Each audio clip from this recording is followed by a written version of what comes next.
آغوش میں آئے کعبے سے نکلنے کے بعد کہا کہ چاروں آسمانی کتابیں سنا دو، ابھی قرآن نازل بھی نہیں ہوا ہے. توجہ کریے گا، قرآن نازل بھی نہیں ہوا، لیکن رسول اللہ کہہ رہے ہیں کہ سنا، رسول اللہ کہہ رہے ہیں کہ یا علی جب کہہ رہے ہو تو سنا ہی دو. تو سورہ مومنون کی 10 آیتوں کی تلاوت کی ہے مولا علی علیہ السلام نے. سلوات پڑھے گا عظمت آل محمد.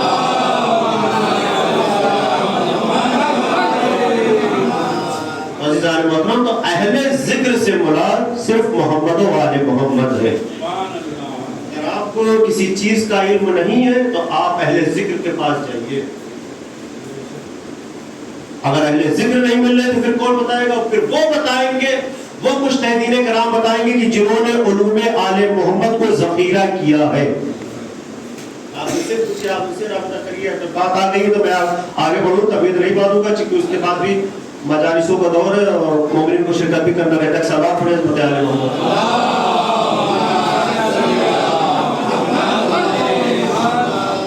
ایک نام ہے بڑا مشہور نام، جنید بغدادی. جنید بغدادی. تو وہ اپنے شاگردوں کو درس دے رہے تھے اور بسم اللہ کی جو ہے تعریف بتا رہے تھے کہ بسم اللہ کا اثر کیا ہے، بسم اللہ کی تاثیر کیا ہے. اور اپنے شاگردوں کو درس دے رہے تھے. ایک چاہنے والا تھا، آل محمد کا چاہنے والا تھا، کہ وہ اپنی بکریوں کو اپنے چوپاؤں کو لے کے جاتا تھا اور چرانے کے لیے لے کے بہت دور جاتا تھا. اپنی مسجد سے اتنی دور جانا پڑتا تھا کہ ایک ناؤ کا، کشتیبان کا انتخاب کرتا تھا، اس پہ اپنی بکریوں کو رکھتا تھا اور نہر اس پار جاتا تھا چرانے کی، چونکہ چراگاہ ادھر تھی، چرنے کی جگہ بکریوں کے ادھر تھی.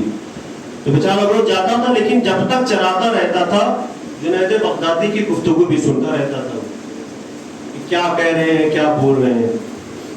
تو اس نے سن لیا کہ بسم اللہ کی یہ تاثیر بتا رہے ہیں کہ بسم اللہ کا اثر کتنا ہوتا ہے. تو جنید بغدادی نے کہا کہ اگر کوئی صدقے دل سے بسم اللہ کی تلاوت کر لے پاک زبان سے، اس کے سارے کام آسان ہو جایا کرتے ہیں. وہ سن ہی رہا تھا، اس نے کہا کہ ایک دن عمل کر کے کیا جائے، عمل کر کے دیکھا جائے. تو ہوا کیا کہ روز آتا جاتا تھا کشتی سے. ایک بار کشتی بان سے کہا کہ یہ جو ہمارے چوپائے ہیں آج تم ان کو پار کرا. کہا تم نہیں آؤ گے میرے ساتھ؟ کہا نہیں، آل محمد کا چاہنے والا ہے، حقیقی چاہنے والا ہے، معرفت میں کوئی کمی نہیں ہے. اس نے کہا کہ آج عمل کر کے ہم دیکھیں گے. آیا نہر کے قریب اور ایمان رکھا آل محمد کا، ارادہ کیا اور صدقے دل سے بسم اللہ کی تلاوت کی اور آنکھ بند کیا. جب آنکھ کھولا تو دیکھا کہ نہر کے اس پار ہو گیا. صلوات پڑھیں عظمت آل محمد. دیکھیے لفظ بسم اللہ ہے کیا. تو جب اس نے دیکھا تو سر جو ہے سجدے میں چلا گیا. نام آل محمد پہ کیا کیا سیکھنے کو ملتا ہے، ایسے کیسے علم جو ہے مل جاتے ہیں. تو اس نے کہا کہ ٹھیک ہے کسی کے ذریعے سے پتہ چلا. ہمارے معصومین علیہ السلام کا یہ کہنا ہے کہ اگر علم دشمن کی طرف سے بھی ملے تو لے لو. خود معصومین علیہ السلام نے کہا ہے کہ علم ایک وحشی جانور ہے، جب یہ آپ کے پاس آ جائے تو اس کو پکڑ کے رکھو، ورنہ یہ پھر نکل جائے گا تو جنگل میں چلا جائے گا، پھر اس کو تلاش نہیں کر پائے. اس لیے کہتے ہیں ہمارے جو استاد رہتے ہیں پرانے کہ جب جو بھی پوائنٹ مجلس کا تم کو اچھا لگے سب سے پہلے اس کو لکھ لو. نہیں لکھو گے تو فوراً یہ ذہن سے نکل جائے گا. صلوات پڑھیں عظمت آل محمد.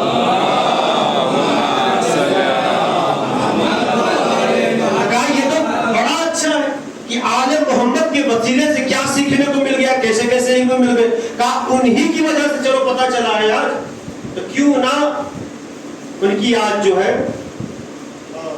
پذیرائی کی جائے. تو ایک دن آیا، کہا کہ آپ کی دعوت ہے ہمارے گھر پہ. کس سے؟ جنید بغدادی سے. ٹھیک ہے دوسرے مسلک سے تعلق رکھنے والے جنید بغدادی، لیکن بسم اللہ کی تاثیر اپنے شاگردوں کو بتا رہے. تو کہا کہ آپ کا گھر کہاں ہے؟ کہا وہ نہر کے پار ہے. تو وہاں تک آپ کو چلنا پڑے گا, تھوڑی سی آپ کو محنت کرنی پڑے گی. بالکل سمجھیں گے یہاں کشتی وشتی تو ہے, بیٹھ کے آرام سے چلیں گے, کیا دقت ہے. لیکن جب نکلنے لگے, شام کا وقت آ گیا, تو جب قریب آئے تو جنید بغدادی نے کہا چائنے والے سے, کہا یہ بتاؤ کشتی کہاں ہے؟ کہا کوئی کشتی نہیں ہے. کہا پھر کیسے چلیں گے؟ کہا آپ ہی تو بولتے ہیں کہ بسم اللہ کا بہت اثر ہے. توجہ کریے گا, آپ ہی کہتے ہیں کہ بسم اللہ کی بڑی تاثیر ہے, بڑا اثر ہے. کہا پھر بسم اللہ. کہا یہ کیسے ہو سکتا ہے, پاگل ہو گئے ہو کیا؟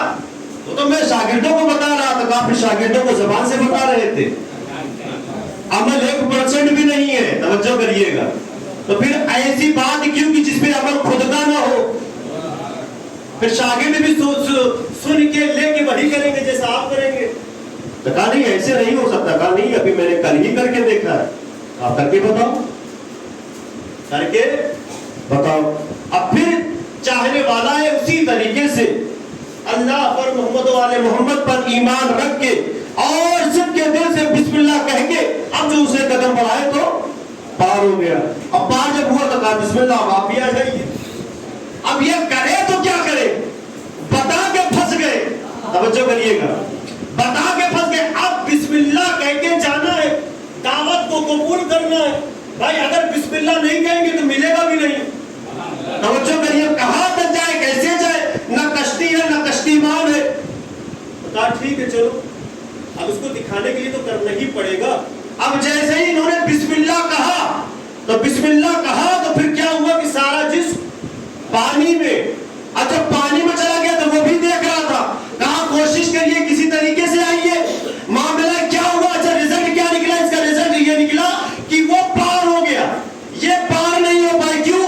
کیونکہ اس کے دل میں محمد اور آل محمد کی محبت تھی, ان کے دل میں محبت نہیں تھی. اور شاید یہی وجہ ہے کہ مصر کے بازار میں جب یہ جناب یوسف کی بولی لگ رہی تھی تو ایک پلڑے میں جناب یوسف کو بیٹھایا گیا, دوسرے پلڑے میں دولت کو رکھا گیا.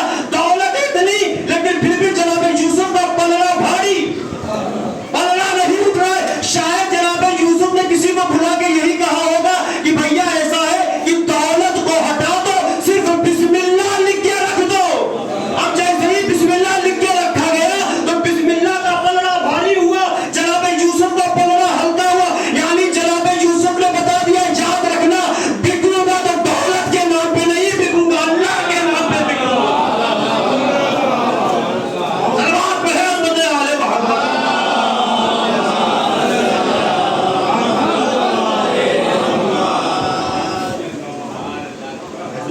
بکوں گا تو اللہ کے نام پہ بکوں گا, دولت کے نام پہ نہیں بکوں گا. تو یہ ایمان ہے, اس کو کہتے ہیں کہ مکمل کامل الایمان, کامل عقیدہ محمد و آل محمد پر. وہ بھی چاہنے والا تھا, اس کا بھی عقیدہ تھا چاہنے والے کا. یقیناً جب چاہنے والے کا عقیدہ ہو جائے گا تو دنیا پہچانے گی کون کیسا چاہنے والا ہے.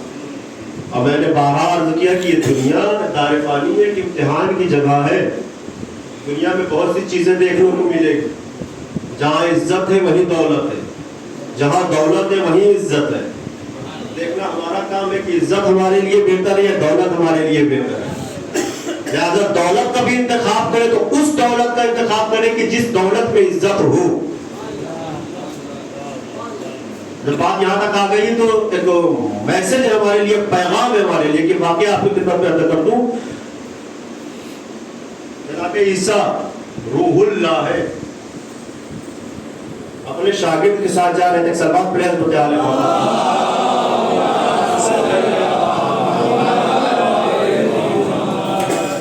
اور شاگرد جناب عیسیٰ کے ساتھ بس اس لیے تھا کہ راستے میں جو بھی معجزات, جو بھی کرامات نبی خدا دکھائیں گے, ہم اس کو حاصل کرتے ہوئے جائیں گے, اس کو ذخیرہ کرتے ہوئے جائیں گے, ہمارے علم میں اضافہ ہوگا. لیکن دیکھیے شاگرد بھی کیسے کیسے شاگرد تو نکلے. راستے میں کچھ دور چلنے کے بعد, سفر طے کرنے کے بعد جناب عیسیٰ کو بھوک کا احساس ہوا, بیٹھ گئے. تو شاگرد نے پوچھا کہ یہ بتاؤ کہ تمہارے پاس کچھ ہے کہ نہیں. کہا نہیں کچھ نہیں. کہا اچھا یہ بتاؤ جیب میں کچھ درہم و دینار؟ کہا کہ 1 درہم ہے. تو 2 درہم اپنی طرف سے نکالا جناب عیسیٰ نے. کہا 3 درہم میں نے تمہارے حوالے کیا ہے, ہم یہیں پر بیٹھے ہیں, آپ بازار جائیے 3 درہم کی 3 روٹیاں ملیں گی اور لے کر آئیے اس کو, کچھ کھا پی لیتے ہیں پھر آگے کا سفر جاری رکھتے ہیں. لیکن وہ شاگرد دیکھیے ذرا سا ایمان میں کمی آئی, پہنچا وہ بھی, بھوک تو اس کو بھی لگی تھی اور 3 روٹی ملی بھی. اس نے کہا کہ اگر ہم اس کو لے کے جاتے ہیں, چونکہ وہ نبی خدا ہے, تو وہ جو فیصلہ کریں گے, وہ جو بانٹیں گے وہ انصاف سے بانٹیں گے. تو 1.5 ہم کو ملے گا, 1.5 ان کو ملے گا. بھوک تو ہم کو بہت تیز لگی ہے, تو 1.5 میں ہمارا کام نہیں ہونے والا. کیا کیا اس نے 1 روٹی وہیں پہ غفلہ کر دیا, 1 روٹی کا معاملہ اس نے ہڑپ لیا. اب کہا کہ جب وہ نبی خدا پوچھیں گے تو بول دیں گے کہ 3 میں 2 ہی ملی ہے, مہنگائی زیادہ ہو گئی ہے. اکثر بات پڑھے تو دے عالم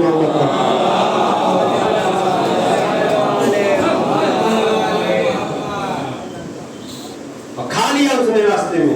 جب وہ نبی خدا کے قریب پہنچا تو جناب عیسیٰ نے پوچھ لیا بھائی یہ 2 کیوں؟ 3 تو ملتی ہے, 3 ملنی چاہیے, تیسری کہاں ہے؟ کہا نہیں 2 ہی ملی ہے. کئی بار تکرار کیا. نبی خدا سے چاہ رہے تھے کہ ہدایت ہو جائے, شاگرد ہے میرا, توجہ کریے گا, لیکن وہ اپنی بات پہ اڑا رہا کہ نہیں نبی خدا بس 2 ہی ملی ہے. اچھا ٹھیک ہے کوئی بات نہیں, 1 تم لے لو 1 ہم کو دے دو, کھا لو تم بھی, ہم بھی 1 کھا لیتے ہیں. اس کے بعد پھر جب سفر شروع کیا, اب دیکھیے یہاں سے شاگرد کے لیے بھی میسج ہے, ہم لوگ کے لیے بھی میسج ہے. تو کیا دیکھا کہ اسی طریقے سے جیسے جنود بغدادی کا حال تھا ویسے ہی ایک دریا ہے. اب راستہ جو ہے دریا کے اس پار سے شروع ہوتا ہے وہیں پہ ختم ہو جاتا ہے ادھر کا. اب دریا میں ہل کے جانا ہے, ہو تو کیا ہو. اب چونکہ وہ شاگرد تھا, نبی خدا ساتھ میں تھے, تو اس کو کچھ تو بھروسہ تھا کہ نبی خدا ساتھ میں ہے. اب کیا ہوگا؟ وہی ہوگا جو ہمارے ساتھ تم تھے, جو تم نے معجزات اور دیکھے وہی معجزات. پھر سے ایک سوال پڑھے ہوتے آلے محمد توجہ کریے گا. تو جناب عیسیٰ نے کہا کہ اپنی آنکھ بند کرو. اس نے اپنی آنکھیں بند کی. پھر جناب عیسیٰ نے کہا اپنی آنکھیں کھولو, اور جب اس نے اپنی آنکھیں کھولی تو دریا اس پار تھا اس پار آ گیا. تب اس نے کہا کہ یا نبی خدا یہ کیسے ہوا, یہ کیسے ہوا؟ کہا ایمان میں اضافہ ہوا, کہا بہت اضافہ ہو گیا. کہا علم میں اضافہ ہوا, کہا بہت ہوا, بہت اضافہ ہو گیا. لیکن یہ بتائیے کہ کیسے ہوا؟ تو جناب عیسیٰ نے کہا پھر بتاؤ روٹی کتنی تھی.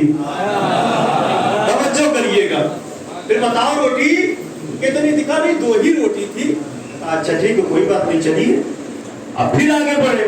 اب چونکہ سفر لمبا ہے, بھوک کا احساس پھر ہوا, تو ایک ہرن دکھا. توجہ کریے گا, ایک ہرن دکھا, اور جناب عیسیٰ نے اپنے معجزے سے اس کو پکڑا. پکڑنے کے بعد ذبح کیا. توجہ کریے گا, ذبح کرنے کے بعد اس کے ٹکڑے ٹکڑے کیے, یعنی بوٹی بوٹی کیے. اب بوٹی بوٹی کرنے کے بعد اس کو پکایا, کھایا, اور شاگرد کو بھی کھلایا.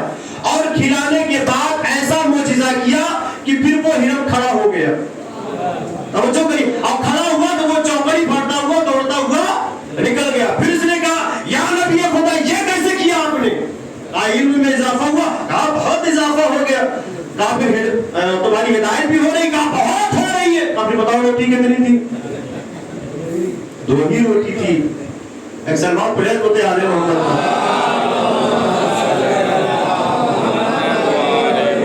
ابھی بھی اس کو پتا ہے نبی خدا ہے, علم ہے ان کو, لیکن بار بار جھوٹ بول رہا ہے کہ 2 ہی روٹی تھی.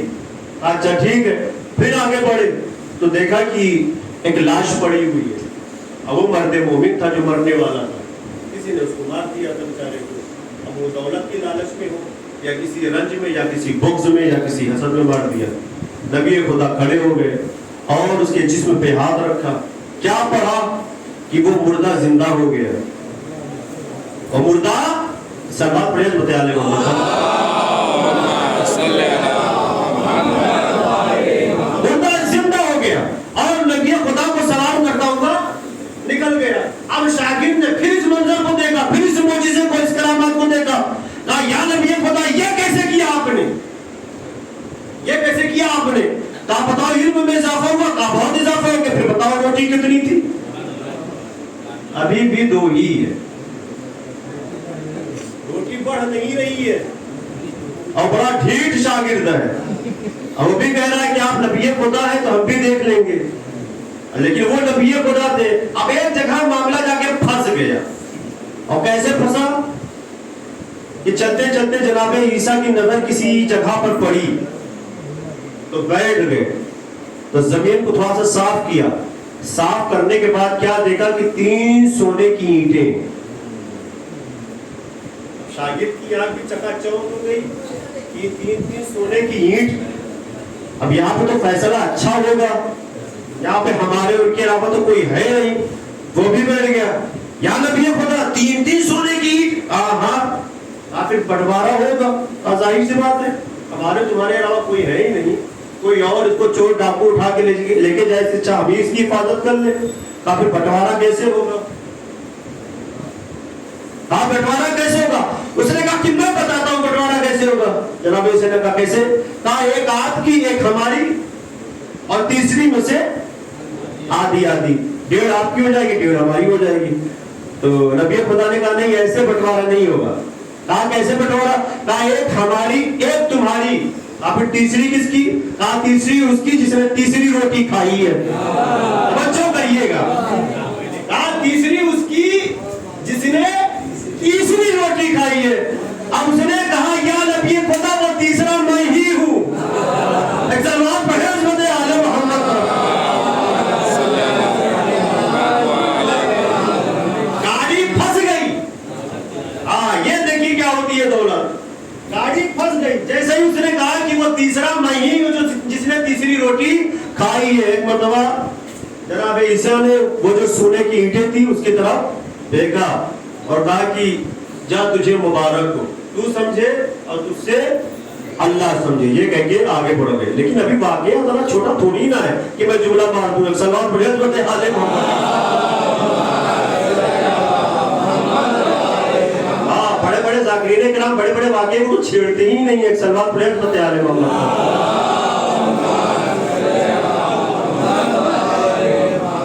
چلا گیا سونے کی اینٹیں لے کے، لیکن جناب عیسیٰ دوسرے راستے پہ، تو سمجھے اور تجھ سے اللہ سمجھے۔ وہ جا ہی رہا تھا کہ راستے پہ 3 ڈاکو مل گئے، اس کو 3 ڈاکو مل گئے۔ اب تینوں ڈاکو لٹیرے کسی کو چھوڑتے نہیں ہیں، کسی کے پاس سامان ہو تو لوٹ لیتے ہیں، اور چاہے کہ اس کے پاس 3 سونے کی اینٹیں ہوں۔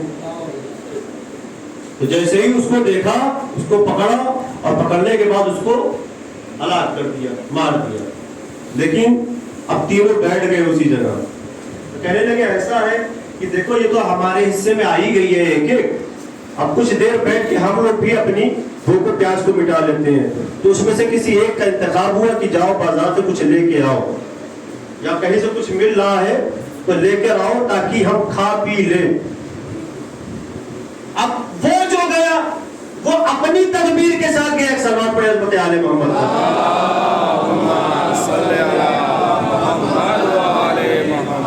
ایک اور سلوات پڑھے حضرت آل محمد۔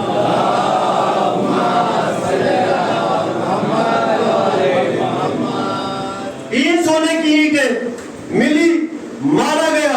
اب ڈاکو بیٹھ گئے، لٹیرے جو تھے وہ بیٹھ گئے، اور ان تینوں ڈاکوؤں میں سے ایک کا انتخاب ہوا کہ جاؤ تلاش کر کے لاؤ، اب کچھ ہم بھی کھا پی لیتے ہیں۔ وہ اپنی تدبیر کے ساتھ گیا، یہ دونوں اپنی تدبیر میں لگے رہے، اور اوپر والا اپنی تدبیر میں ہے۔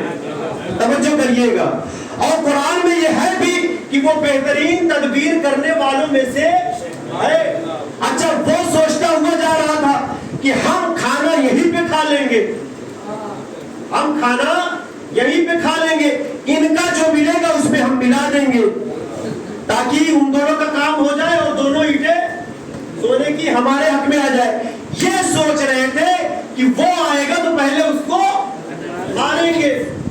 کے بعد پھر کھانا کھائیں گے تاکہ اس کی ایک اینٹ ہمارے حصے میں آ جائے تاکہ ہم کو 1.5 مل جائے. وہ اپنی تدبیر کے ساتھ گیا, کھا پی کے کھانا لے کر آیا, جیسے ہی لا کے رکھا اور ان لوگوں نے اس کو پکڑا, پکڑنے کے بعد مار دیا. اب مارا تو جیسے یہ اب سوچا کہ کوئی نہیں ہے, جیسے ہی کھانے کو کھایا اور چونکہ کھانے میں ملایا تو اس نے زہر. اب جو زہر ان لوگوں نے کھایا تو یہ بھی ہلاک ہو گئے. یعنی 3 سونے کی اینٹیں وہیں پڑی رہی اور 4 لاشیں اس کے ارد گرد پڑی رہی. دولت اسی جگہ رہی, لیکن دولت کو قبضہ کرنے والے لڑ جھگڑ کے ہلاک ہوتے رہے. جناب عیسیٰ واپس آ رہے تھے, توجہ کریے گا, جب جناب عیسیٰ واپس آ رہے تھے تو دیکھا کہ تینوں سونے کی اینٹیں ویسے ہی پڑی ہیں اور ان کے ہڑپنے والے, ان کو لینے والے 4 لاشیں ویسے ہی پڑی ہوئی ہے. فوراً دستے دونوں کو بلند کیا, بارے رہا مجھے ایسی دولت سے دور رکھنا, توجہ کریے گا, مجھے ایسی دولت سے دور رکھنا جو مجھے تیری عبادت سے دور رکھ دے. صلوات پڑھے عظمت آل محمد.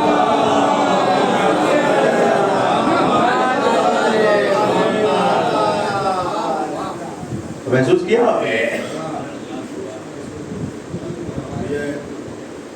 ایسے تھے کہ جن کو ایمان تھا, جو جانتے تھے کہ اہل ذکر ہے کون. بھائی ہمارے خمسہ کے بارے میں کیا نہیں جانتے تھے جناب عیسیٰ, نہیں جانتے تھے نا. تو کامل الایمان تھا. جب کامل الایمان تھا تو اپنے شاگردوں کو بھی یہ میسج دیتے تھے, تبلیغ کرتے ہوئے جاتے تھے. لیکن وہ شاگرد کی جب نبی خدا کا شاگرد, تو آج کا زمانہ ہے تو عوام الناس ہے, تو عوام الناس ہے. لیکن ہم کو ایک موقع ملا ہے, یہ فرش ازاں کہ اپنی بگڑی ہوئی تقدیر ہم یہیں پر آ کے بنائیں, اپنی قسمت یہیں سے آ کے سنواریں. یقیناً مجلسیں تو بڑی بڑی پرانی ہیں, ذاکروں کی, عالم دین کی آپ سنتے رہتے ہیں, لیکن یاد رکھیے گا کہ میں اپنے ایک منٹ کا ذمہ دار ہوں جو ممبر سے پڑھ رہا ہوں, اور آپ جو بیٹھے ہیں آپ بھی ذمہ دار ہیں. ہم سے پوچھا جائے گا کہ آپ نے ایسی مجلسیں کیوں پڑھی, تبلیغ کر سکتے تھے تو آپ جو ہے دوسرے لوگ پہ کیوں گئے, اور آپ سے بھی پوچھا جائے گا کہ آپ نے ایسے کو بلایا کیوں, آپ کو ذکر حسین کروانا تھا, کربلا کا میسج پہنچانا تھا, یا آپ نے اپنے لیے مجلسیں کروائی ہیں. یقیناً یہ فرش ازاں ہے, یہاں سے ہم کو یہی سبق ملتا ہے. کربلا والوں نے یہی درس دیا ہے کہ کیا حلال ہے, کیا حرام ہے, کیا حق ہے, کیا باطل ہے, کیا سچ ہے, کیا جھوٹ ہے. جب ہم یہاں سے نہ پہچانیں گے تو پھر کہاں سے پہچانیں گے. بار بار تو کہتا ہوں, تو میرے صاحب نے یہ کہا ہے کہ 2 مہینہ 8 دن ہماری زندگی میں آ کے چلا جائے, پھر بھی ہمارے اندر کوئی چینجنگ نہ آئے, تو یاد رکھیے کہ ہم نے رسمیں ادا کی ہیں, غم نہیں منایا ہے. اور جس دن ہم غم منانے لگیں گے تو یقیناً کردار ہمارا خود چینج ہو جائے گا, کیریکٹر ہمارا خود ہی چینج ہو جائے گا. ہم پہچانے تو آل محمد کیا ہے, علوم آل محمد کیا ہے. بھائی دوسرے ان کے نام کا سہارا لے کے اپنی مشکلوں کو آسان کر دیتے ہیں. یا الہی نہ بنا مجھ کو سکندر کی طرح, بے شک. یا الہی نہ بنا مجھ کو سکندر کی طرح, اب میری تقدیر بدل بھول کے مقدر میری تقدیر بدل بھول کے مقدر کی طرح.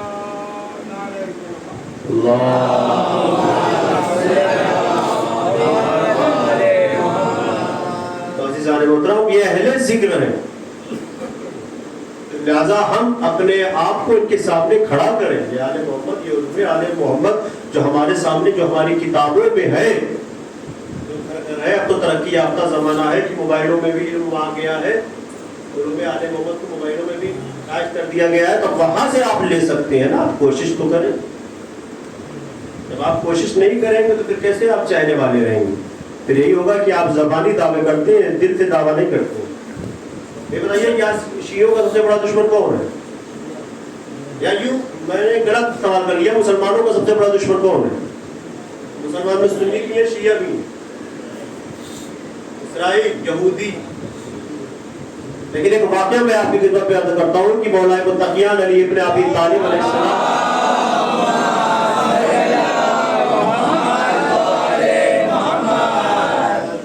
کہ وہ مسجد کوفہ کے باہر گھوڑے پہ سوار مولا جا رہے تھے کہ اچانک سے کہیں سے ایک یہودی بھی اپنے گھوڑے پر سوار مولا کے ساتھ ساتھ آ گیا. لیکن جانتا تھا سب، لیکن چہرے سے واقف نہیں تھا.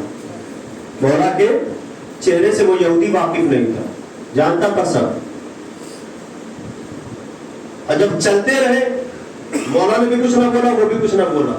اور چلتے چلتے جب ایک دریا آ گیا تو وہ مولا کو دیکھ کے مسکرانے لگا. اور یہودی اب کیوں مسکرا رہا تھا؟ اب آگے سنیے. چونکہ دریا تھا، دریا کو پار کرنا تھا. ہم نے کہا کہ دشمن ہے لیکن وہ بھی فائدہ اٹھاتا ہے. توجہ کریے گا، دشمن ہے لیکن وہ بھی فائدہ اٹھاتا ہے. دریا ہے. اب کبھی دریا کو دیکھ رہا تھا، کبھی مولا کے چہرے کی طرف دیکھ کے مسکرا رہا تھا. لیکن کبھی مولا کے چہرے کو پہلے وہ دیکھا نہیں تھا، پہلی بار دیکھ رہا تھا. اس کو کیا پتا کہ کون ہے. اب اس نے نہ جانے کیا پڑھا، توجہ کریے گا، یہودی نے نہ جانے کیا پڑھا کہ اس کا گھوڑا دریا پار کرتا ہوا نکل گیا. اور نکلا تو بڑے گھمنڈ میں ادھر سے مولا کی طرف دیکھنے لگا.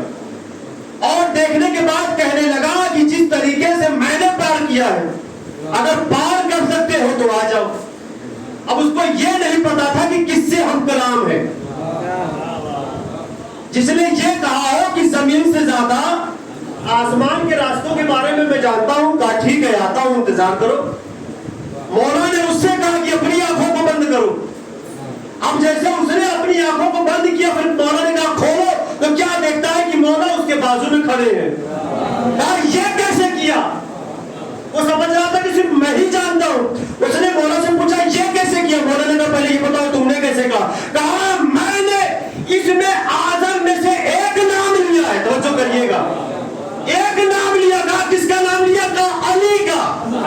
توجہ کریے گا، علی کا نام لیا. فوراً مولا نے کہا وہ علی ابن ابی طالب میں ہوں.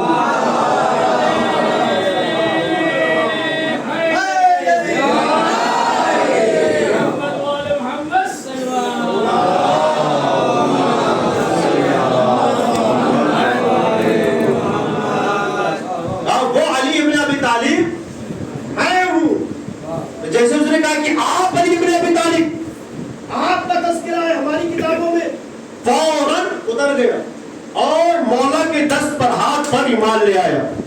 یہ تو یہاں اب میں وہ روایت آپ کے سامنے پیش کرتا ہوں کہ یہودی تو ہے سب سے بڑا دشمن، چونکہ خیبر سے معاملہ خراب ہوا ہے. لیکن خیبر میں بھی کچھ ایسے تھے کہ جنہوں نے دیکھا کہ ہمارے سردار کے سروتل میں جدائی ہوئی تو بہت سے مولا کی طرف بھاگے. لیکن کچھ ایسے ڈھیٹ تھے کہ جو مولا کی طرف نہیں آ رہے تھے. تو رسول اللہ کے کہنے پر مولا ان کے قریب گئے اور کہا کہ آپ کو نبی بلا رہے، رسول اللہ بلا رہے، اس لیے اسلام کی دعوت دینا چاہتے ہیں. کہا میں جاؤں گا لیکن ایک شرط ہے.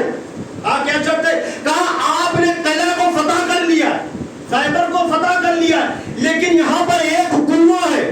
توجہ کریے گا، کنویں میں نہ جانے کتنے صندوق ہیں اور اس صندوق میں ایک چابی ہے. اب وہ چابی ہمارے خزانوں کی ہے. جو قلعے میں خزانہ رکھا گیا تھا ان خزانے کی ایک چابی، اور وہ چابی کس صندوق میں کسی کو نہیں پتا ہے. اور وہ نہ جانے کتنے صندوق کنویں میں تھے. کافر کہا اگر نکال دو گے تو ہم اسلام قبول کریں گے. بڑے بڑے یہودیوں کے عالم قریب آئے، آپ نکالیے. نام تو جان لیا تھا کہ یہ علی ہے، یہی مسیح رسول ہے، لیکن کیا تحقیق کرنا چاہتے تھے؟ سنیے کیا تحقیق کرنا چاہتے. کہا نکالیے. اب مولا نے جب ڈور کو ڈالا، ڈور کے ڈالنے کے بعد اسی صندوق کو نکالا جس میں وہی چابی تھی. تو جب چابی نکال کے مولا نے ان کو دکھایا تو جو عالم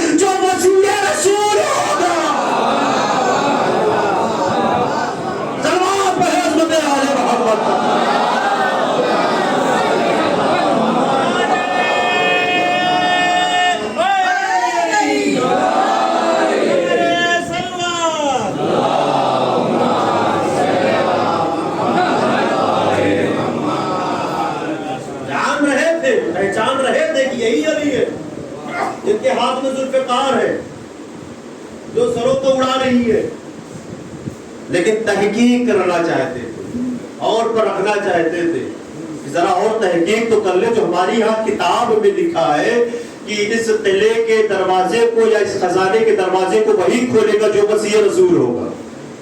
ہم بہت دن سے کوشش کر رہے تھے، نہ جانے کیسے کیسے لوگوں کو ہم نے پرکھا لیکن کوئی کامیاب نہ ہوا.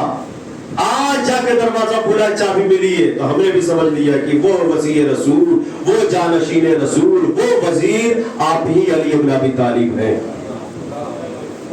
عزیزان محترم، تو یہ کمال آل محمد ہے، یہ اہل ذکر ہے کہ جو لوگوں کی ہدایت کرتے ہیں، چاہتے ہیں کہ آپ کی ہدایت ہو جائے. عزیزان محترم، چونکہ وقت کا بھی خیال رکھنا ہے، خیبر میں غنیمت تو سب کو، مال غنیمت تو سب کو ملا ہے،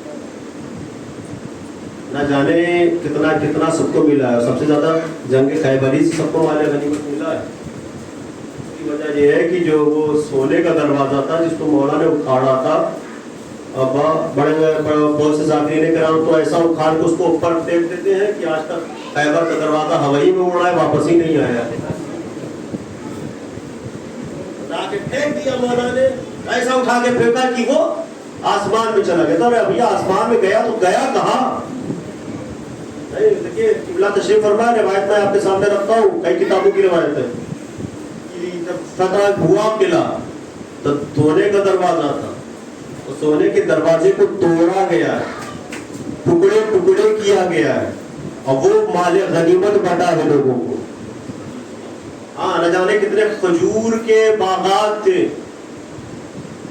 اور لوگوں کو کھجوریں ملی ہیں. ان کا خود کہنا تھا کہ جنگ خیبر سے پہلے ہم نے کبھی پیٹ بھر کے کھجوریں نہیں کھائی تھی. پتا چلا کہ یہ علی کا صدقہ ہے کہ ان کا پیٹ بھر گیا ہے. صلوات پڑھے گا عظمت آل محمد پر.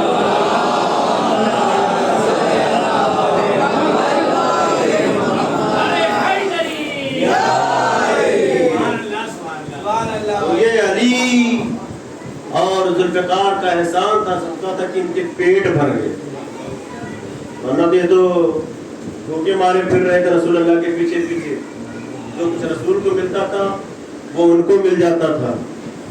یہ احسان مانے آل محمد کا، یہ احسان مانے اہل ذکر کا.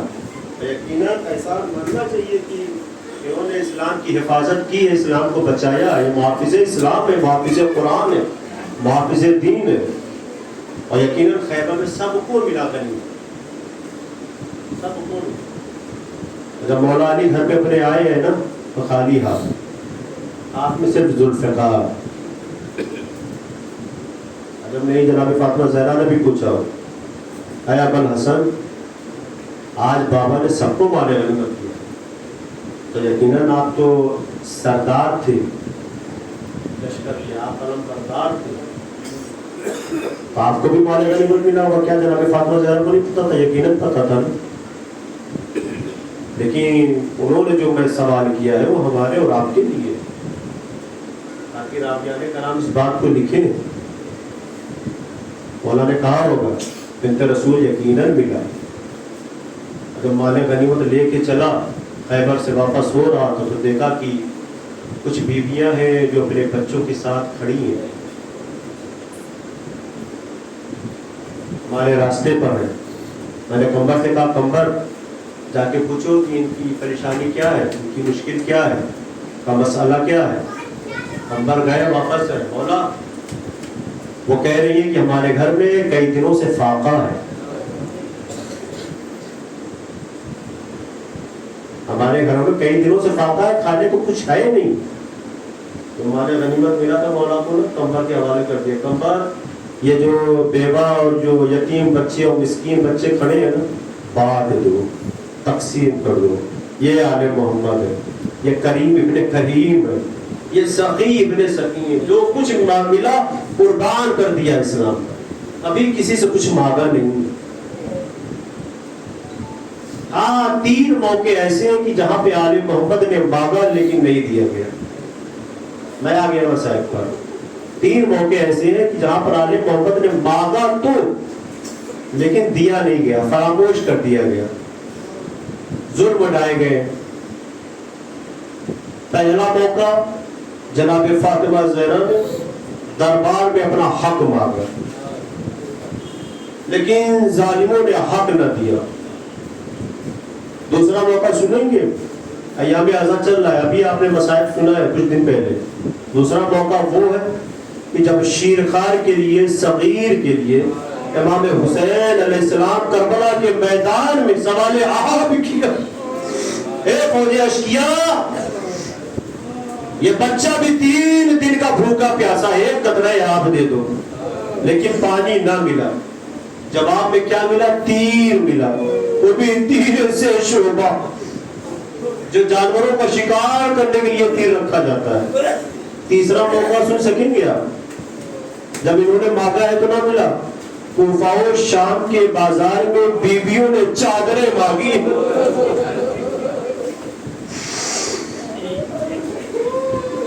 لیکن چادر کے سوال پر ظالموں نے کبھی تازیانے کو لہرایا ہے،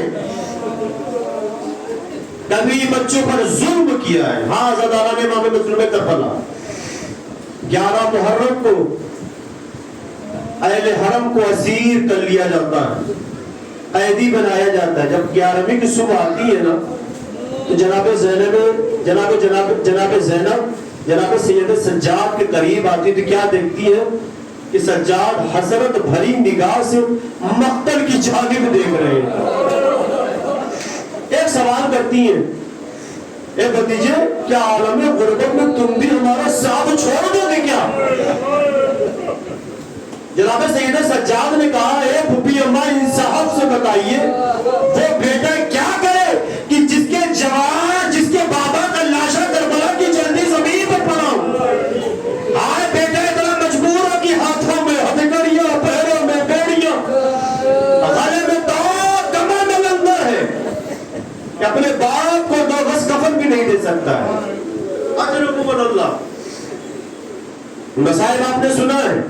قافلہ آگے بڑھ گیا، کوفے کی طرف اہل حرم کو اسیر کر کے لے کے جایا جانے لگا۔ منادی ندا دے رہا تھا، حاضی زینب، حاضی ام کلثوم، یہ زینب ہے، یہ ام کلثوم ہے۔ اجرکم اللہ۔ چلتے چلتے قافلہ ایک منزل پر رک گیا۔ جس نیزے پر امام حسین کا سر تھا نا، وہ نیزہ آگے نہیں بڑھ رہا تھا۔ ظالموں نے لاکھ کوشش کی لیکن سر حسین کو جنبش نہ دے پائے۔ تازیانہ لہراتا ہوا شبر ملعون جناب سید سجاد کے پاس آتا ہے، اے سید سجاد، بتاؤ تمہارا بابا کا سر آگے کیوں نہیں بڑھ رہا ہے؟ اگر تمہارا بابا کا سر آگے نہ بڑھا، ہم تم کو تازیانے سے اذیت دیں گے۔ یہ سننا تھا کہ جناب سید سجاد بابا کے سر کی طرف مخاطب ہوئے اور ایک جملہ کا، اے بابا جان، اب سجاد کی پشت تازیانے کھانے کے لائق نہیں ہے۔ اے بابا بتا دو آپ کا سر آگے کیوں نہیں بڑھ رہا ہے؟ عجب نہیں سر حسین سے آواز آئی ہوگی، اے میرے بیٹے، ارے میرے سینے پر سونے والی سکینہ اونٹ کی پشت سے گر گئی ہے۔ اجرکم اللہ۔ جناب زینب کو خبر ملی، ان کی سواری کو بیٹھایا گیا اور قافلے کے پیچھے گئی جناب سکینہ کی تلاش میں۔ کچھ دور جانے کے بعد کیا دیکھتی ہیں کہ ہاں کوئی نکاح پوش بی بی ہے جو جناب سکینہ کو اپنی آغوش میں لیے ہوئے یہ دلاسا دے رہی ہے، اے بیٹی مت رو، ابھی تمہاری پھپھی اماں آ جائیں گی یا تمہارے بھیا آ جائیں گے۔ جناب زینب قریب گئی اور جناب سکینہ کو اس بی بی کی آغوش سے لیا اور لینے کے بعد کہا، اے بی بی، آپ کا بہت بہت شکریہ کہ آپ نے میری بچی کی حفاظت کی۔ عجب نہیں، اس نے کہا، پوش بی بی نے کہا ہوگا، اے زینب، ارے تم نے پہچانا نہیں۔ جناب زینب نے کہا، بی بی کون ہے آپ؟ کہا، اے زینب نہیں پہچانا، ارے میں تمہاری تو پیاری ماں فاطمہ زہرا، مدینے سے تمہارے ساتھ ساتھ ہوں، اب کربلا سے قافلے کے پیچھے پیچھے ہوں۔ اجرکم اللہ۔ بولا آپ کو کوئی غم نہ دے سوائے غم سید الشہداء کے، ایک روایت، اس کے بعد ختم ہوا۔ لکھا ہوا ہے کہ جب اہل حرم کا قافلہ کوفے میں آ گیا اور کوفے والوں کو اطلاع ملی کہ امام حسین علیہ السلام کے سر و تن میں جدائی ہو گئی، شہید کر دیا گیا نواز رسول کو. تو کچھ تو چاہنے والے ایسے تھے بیچارے جو جن کو غیرت آ رہی تھی، جو دیکھنے نہیں گئے. شہیدوں کے سروں کو سب سے آگے کیا گیا تھا. کوفہ وہ جگہ تھی جہاں چاہنے والے بھی تھے، جہاں پہ بے وفا بھی تھے، لیکن ان چاہنے والوں میں کچھ ایسے بھی تھے کہ جو کربلا کے میدان میں شہید ہو چکے تھے. سب دیکھ رہے تھے کہ ہائے یہ کس کے سر ہے، ہائے یہ کیسا قیدی ہے، ہائے یہ کیسی بیویاں ہیں جو بے مقنعہ چاہتے ہیں، ہائے یہ کیسے بچے ہیں جو یتیم ہیں، جو التش التش کی صدائیں بلند کر رہے ہیں، ان کو پانی نہیں دیا جا رہا ہے. انہی جوانوں میں سے ایک جوان، ایک بچہ جس کی عمر 11 سے 12 سال تھی، جس کو روایت نے قاسم ابن حبیب ابن مظاہر کے نام سے یاد کیا، جو حبیب ابن مظاہر کا بیٹا تھا. اس نے کیا دیکھا کہ ہائے انہی سروں میں سے ایک سر میرے بابا کا. اس نے کہا یہ کیسے ہو سکتا ہے کہ جوان کے سامنے بیٹے کے سر کو نیزے پہ بلند کر دیا جائے.